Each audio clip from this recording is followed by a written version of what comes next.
Good day, may unit na naman nga tayo ngayon dito, Nissan Patrol 3.0 diesel engine. So ang story nito, bali nabukasan sa ibang workshop ito na overhaul na, kaso hindi maganda yung pagka-valve setting niya. So pagyado siya, singaw yung mga valve. So dito itatap overhaul na rin ito para dalhin sa masya para pa valve setting. Ito na natin ipapagawa. Ang engine nito ay 2D30 3.0 diesel engine.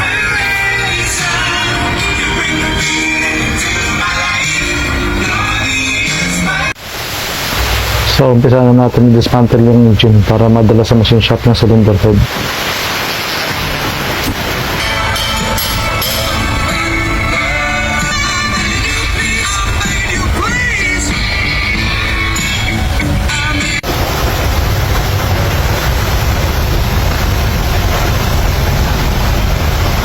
Okay, stop 2.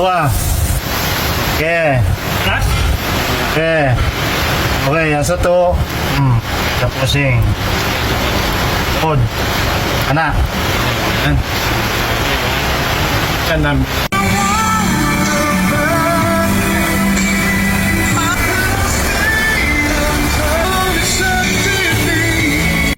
So dito naman nabaklasan natin yung kanyang cylinder head, na check natin yung mga piston, okay naman yung mga piston niya, piston ring.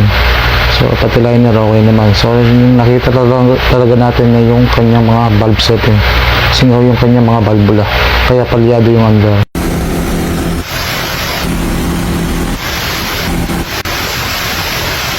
So dadalhin nga natin sa machine shop para ipa valve setting at palitan na rin ang bagong valve seal.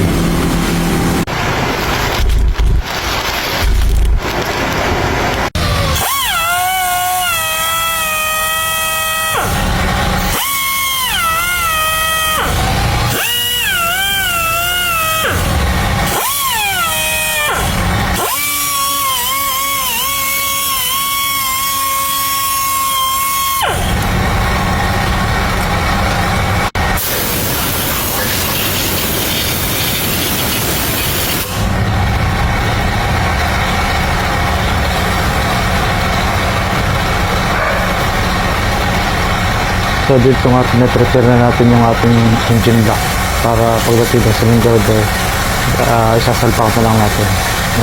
So original nga na cylinder head gasket yung ilalagay natin dito. Ito, isusukat natin. So na-check natin lahat, oil and water gallery, pati na rin sa cylinder bore niya. So okay lahat, parehas lahat. So tama yung cylinder head gasket na nakuha.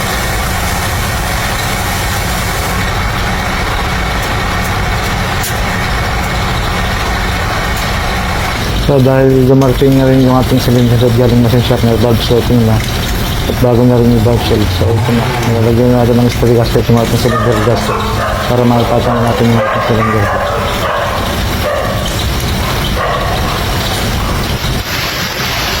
Nilinis ko na rin yung mga thread ng ating head bolt. So ito okay na siya. So ready na ito para ipatong yung ating cylinder head.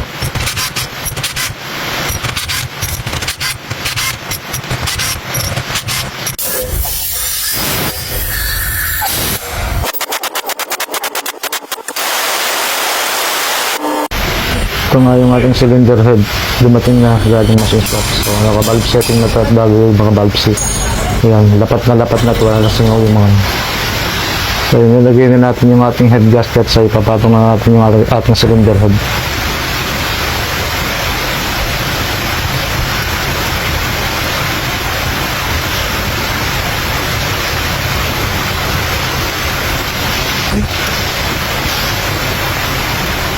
So nilagay na natin yung mga head bolt, tapos yan nilalapit na natin bago natin ito.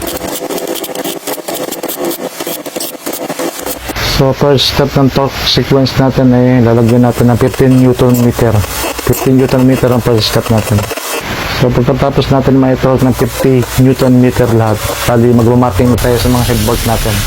Ang second step natin ay 90 degree. So 15 Newton tapos plus 90 degree sa second step.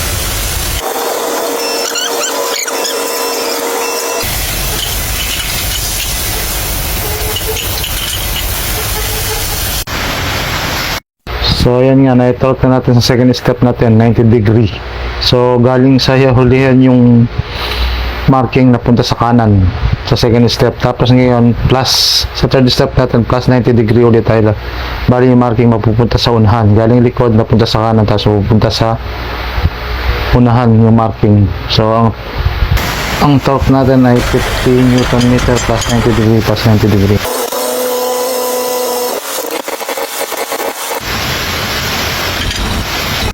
Ano yung last torque natin? Bali yung marking galing sa likod napunta sa harapan. 50 Newton meter plus 90 degree plus 90 degree. So yan na yan. So nilagyan natin yung head. Camshaft na tayo.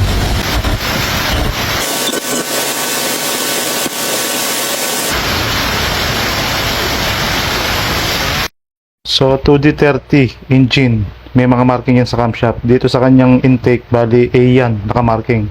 Pagtatapatin nyo, dito naman sa kanyang exhaust camshaft, bali B naman pagtatapatin nyo.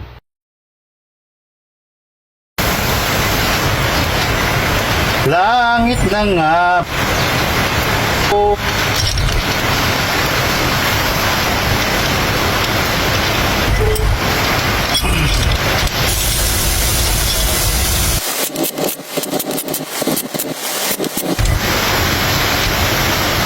Nissan Patrol, ang makina niya ay 2D30. Ayun, 2D30. So dito nga tinapat na natin yung ating mga timing marks. So nakatapat na yan dito sa camshaft. Tapos dun sa high pressure pump may marking din yan. May parang slot dun sa may kaliwa niya yan. May marking din yan. Diyan may lalagay yung colored na mga timing chain. Dito rin sa pulik nyo lang naka-cap dead dyan, number 1, 0 degree. So ilalagay na natin yung timing chain. Natin yung timing chain. Mga marks natin. So ito nga yung timing chain natin. Bali yung sa high pressure pump meron siyang color yellow. Tapos yung dalawang black colored naman doon siya sa camshaft tatapat.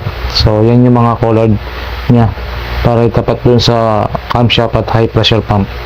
So ito, bali install na natin. Isasabay natin doon sa sprocket ng camshaft.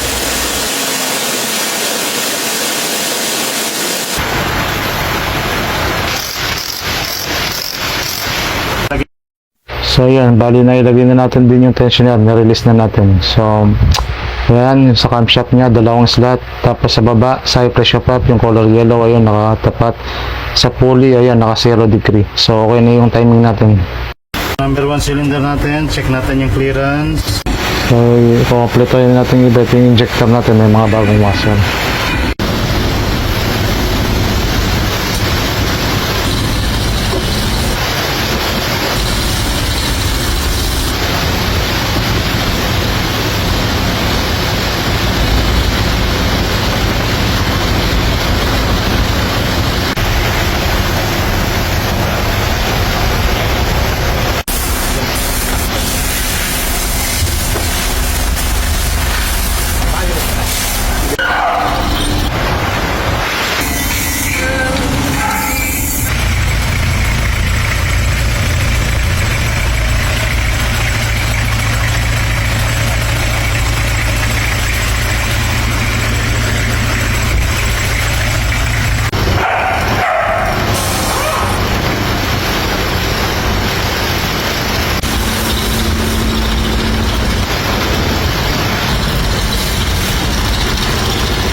So nailagay na natin lahat, naikumpleto na natin. May langis na yan. Lagyan ko na rin ng tubig muna, tapos ipa-flashing ko bago lagyan ng coolant. So ito may langis na, may tubig na, first start natin. Kompleto na lahat yan, mga wiring, lahat nakalagay na. So i-start natin, first start nya.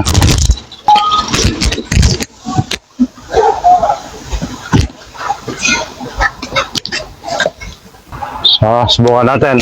Na-bleed ko na rin yung fuel system nito, na-bleed ko na sa turbo. So start natin, subukan natin. Engine on. So yan, malamig pa temperature niyan. Start.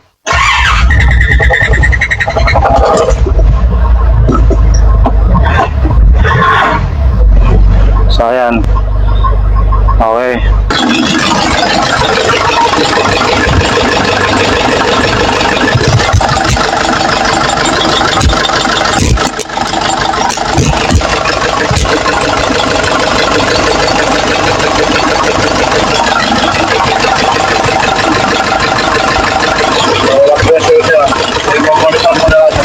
monitor muna natin yan na walang leaking, tama lang yung temperature, pero yung under niya steady na.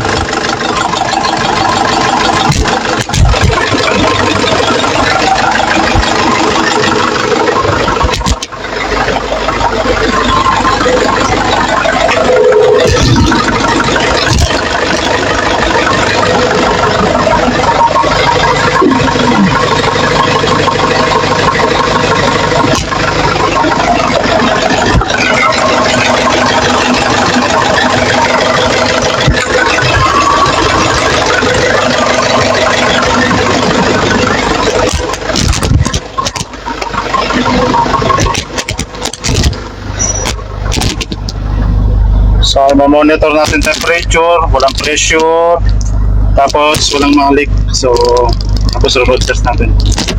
So, ito steady na makina niya kahit i-iras mo, irat mo.